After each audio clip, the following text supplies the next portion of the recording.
আসসালামু আলাইকুম। HSC 26 batch পরীক্ষার আর মাত্র 1 মাস সময় বাকি আছে। এই সময়টাতে তুমি একটা কম্প্যাক্ট প্রিপারেশন ছাড়া কখনোই পরীক্ষায় ভালো করতে পারবা না। তোমার যদি ইংরেজি, বাংলা বা আইসিটি তে অনেক সমস্যা থাকে, তাহলে তুমি আমাদের এই ইজি এডুকেশন পেজটা ফেসবুকে থাকলে ফলো করে দিও এবং ইউটিউবে দেখলে সাবস্ক্রাইব করে দিও, কারণ এই পেজ আগামী 1 মাসে তোমাকে এমন এমন কিছু টিপস দিবে যে টিপস গুলো ফলো করলে তুমি এইচএসসি তে ভালো একটা ফলাফল করতে পারবা খুব শর্টকাটে।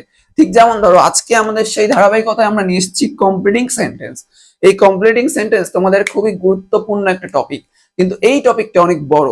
এই বড় টপিকের মধ্যে কয়েকটা নিয়ম আছে, যেই নিয়মগুলো তুমি যদি করো সেই নিয়মগুলোর বাইরে কখনোই প্রশ্ন আসে না, ওই নিয়মগুলো প্রশ্নের মধ্যে আসবেই। যেমন আজকে আমরা 5টা নিয়ম করবো আমাদের এই ক্লাসটাতে, 5টা নিয়ম। এই 5টা নিয়ম তুমি যেই বোর্ডের স্টুডেন্টই হও না কেন, তোমার ওইখানে পরীক্ষাতে আসবেই। এই 5টা নিয়ম করলে তুমি 10টা কমপ্লিটিং সেন্টেন্সের মধ্যে 5টা হুবহু পেয়ে যাবা। আর যদি এর পরের 5টা পাইতে চাও, তাহলে আমাদের চ্যানেলটাকে সাবস্ক্রাইব করে দিও বা ফলো করে দিও। আমরা খুব শর্ট শর্ট ভিডিওর মাধ্যমে তোমাদেরকে এগুলো বোঝানোর চেষ্টা করব। দেখো, আজকে আমাদের প্রথম যেই নিয়মটা এসেছে সেই নিয়মটা হলো সো দ্যাট। সো দ্যাট মানে হলো যাতে। সো দ্যাট মানে হলো যাতে। এখন দেখো, সো দ্যাট এর যে নিয়ম সেটা হলো রিড মোর সো দ্যাট। এর ওই পাশে গেলে কিন্তু তুমি তোমার নিজের মনের মতো যা ইচ্ছে লিখতে পারবা। বেশি পড়াশোনা করো, রিড মোর সো দ্যাট। যাতে কি হইতে পারে, বেশি পড়াশোনা করলে কি হইতে পারে? যাতে you can make a good result. You can make a good result কি হইতে পারে? রিড মোর, বেশি পড়াশোনা করো, সো দ্যাট যাতে you can make a good result, তুমি একটা ভালো ফলাফল করতে পারো। এটা একদম মিলে গেল না? এই সহজ নিয়মটাই তোমার পরীক্ষায় আসবে এবং আসেও, তুমি বোর্ড কোশ্চেন খুললেই দেখতে পারবা। লেস্ট। লেস্টের একটা নিয়ম আছে।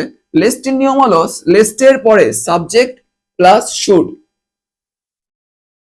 এইটা মাস্ট।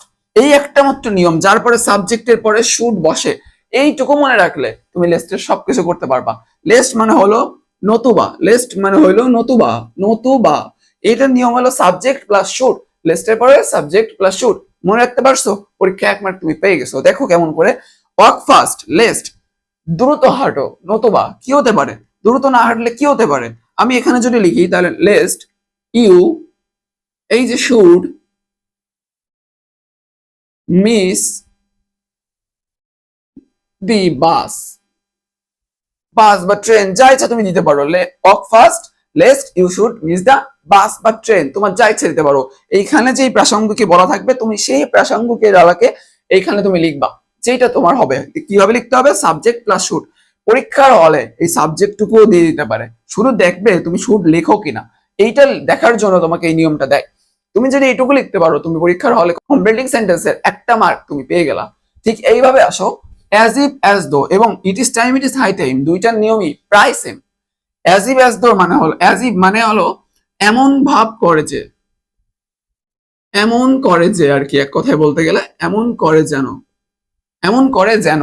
যেমন ধরো, অ্যাজ ইফ এবং অ্যাজ দোর পরে তোমাকে অবশ্যই অবশ্যই অবশ্যই সাবজেক্ট প্লাস ভার্বের 2 নম্বর রূপ নিয়ে আসতে হবে।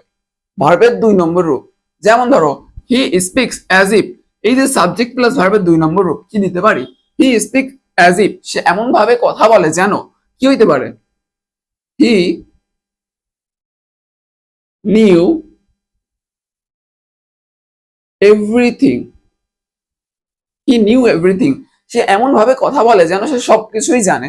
এখানে দেখো, আমরা কিন্তু নিউ লিখছি। নিউ কোথা থেকে এসেছে? নিউ এসেছে নো থেকে। নো থেকে নিউ এসেছে। এখন সে এমন ভাবে কথা বলে যেন হি সাবজেক্ট এবং ভার্ব 2 নম্বর অর্থাৎ নিউ এভরিথিং, সে সবকিছুই জানে।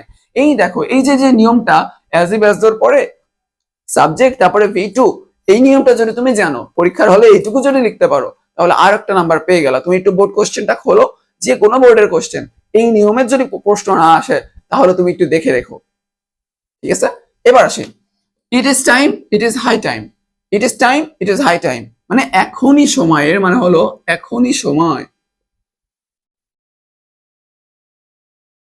এখনই সময়, it is time it is high time মানে এখনই সময়। কি কিসের সময়? It is time it is high টাইমের পরে যে নিয়মটা আসে same as if as the নিয়ম। কি নিয়ম? সাবজেক্ট প্লাস ভার্বের 2 নম্বর রূপ। এই যে ভার্বের 2 নম্বর রূপ, এইটা মনে রাখলে এটাও পারবা। যেমন it is time it is high time, এইখানে একটা ব্যাপার আছে, যখন সাবজেক্ট আসে তখনই V2। যদি তুমি সাবজেক্ট না দাও তাহলে কি হবে, তাহলে টু প্লাস ভার্বের 1 নম্বর রূপ। যদি সাবজেক্ট না দাও, যদি সাবজেক্ট দাও তাহলে সাবজেক্ট প্লাস V2। অর্থাৎ এবার দেখো ইট ইজ টাইম, এরপরে কোনো সাবজেক্ট আছে ভাইয়া নাই কিন্তু, এরপরে তুমি লিখতে পারো ইট ইজ টাইম কি যে কোনো সময়, এটা এখনই সময়, কেমন সময়, টু স্টার্ট রিডিং,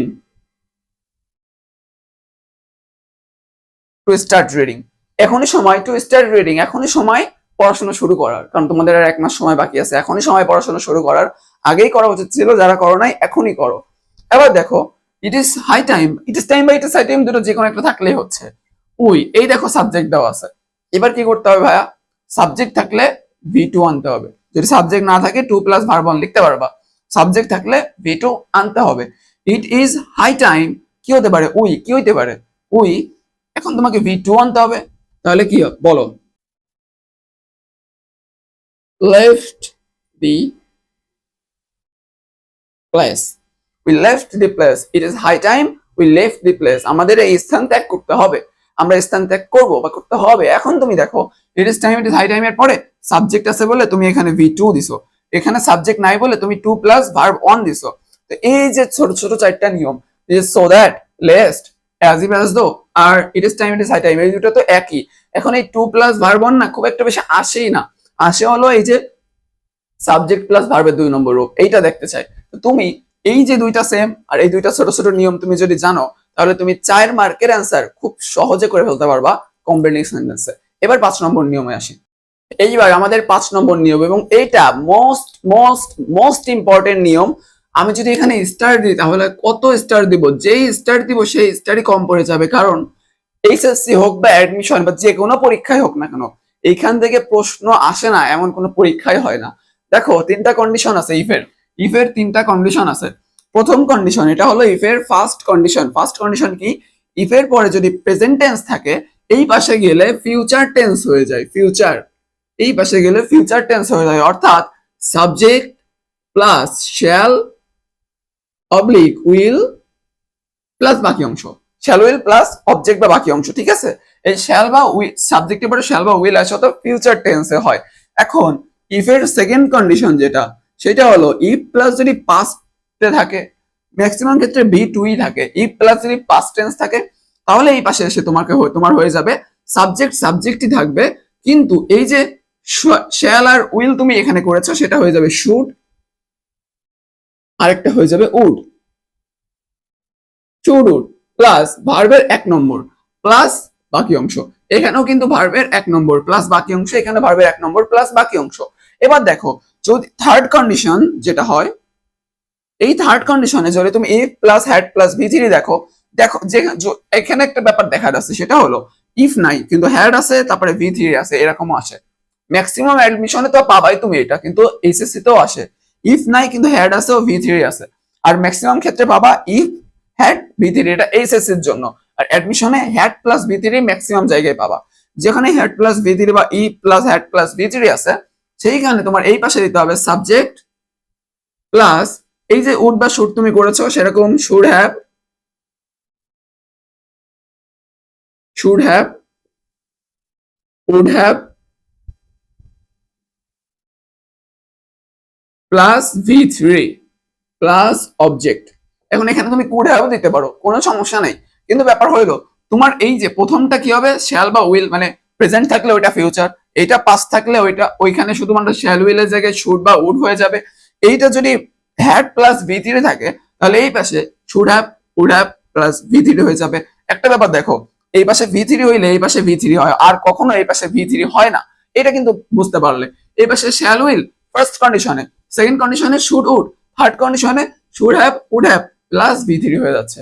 তাহলে তুমি একটা জিনিস খেয়াল করো, এই ছোট্ট নিয়মগুলো এগুলো বারবার আসে আর আমরা বারবার ভুল করি, এই ভুলটা কিন্তু করা যাবে না, কারণ এইখান থেকে প্রশ্ন আসবেই, তুমি যে বোর্ডেরই হও না কেন প্রশ্ন আসবেই, একটা বা দুইটাও আসতে পারে। তো এইখান থেকে 1 বা 2 নাম্বার যদি তুমি কমপ্লিটিং সেন্টেন্সে কমন পাও, আর ওই 4টা নিয়মের 4টা যদি তুমি কমন পাও, মোট 5 থেকে 6 নাম্বার যদি তুমি 10-এর মধ্যে কমন পেয়ে যাও এই ছোট্ট একটা 10 মিনিটের ভিডিওই, তাহলে এর চেয়ে কি লাগে, তাই বলো। এইরকম যে কোনো ক্লাস পেতে যে কোনো টপিকের উপর, প্রত্যেকটা ইংরেজি গ্রামারের টপিকের উপর আমরা ক্লাস নিব, বাংলাতে নিব, আইসিটিতে নিব। আইসিটিতে তো গ্রামার নাই, যেটা আছে ওর উপর নিব। এই ধরনের ক্লাস তুমি যদি শর্টকাটে সবচেয়ে ভালো ওয়েতে পাইতে চাও, আমাদের পেজটা অর্থাৎ ইজি এডুকেশন যে পেজ, ইজি এডুকেশনের যে পেজ যেখান থেকে তুমি এখন ভিডিওটা দেখতেছো, এটা হয় ফলো করো, আর যদি ইউটিউব থেকে দেখো তাহলে সাবস্ক্রাইব করে দিও। আর যদি ভিডিওটা তোমার কাজে আসে একটা লাইক করে দিও। ধন্যবাদ সবাইকে।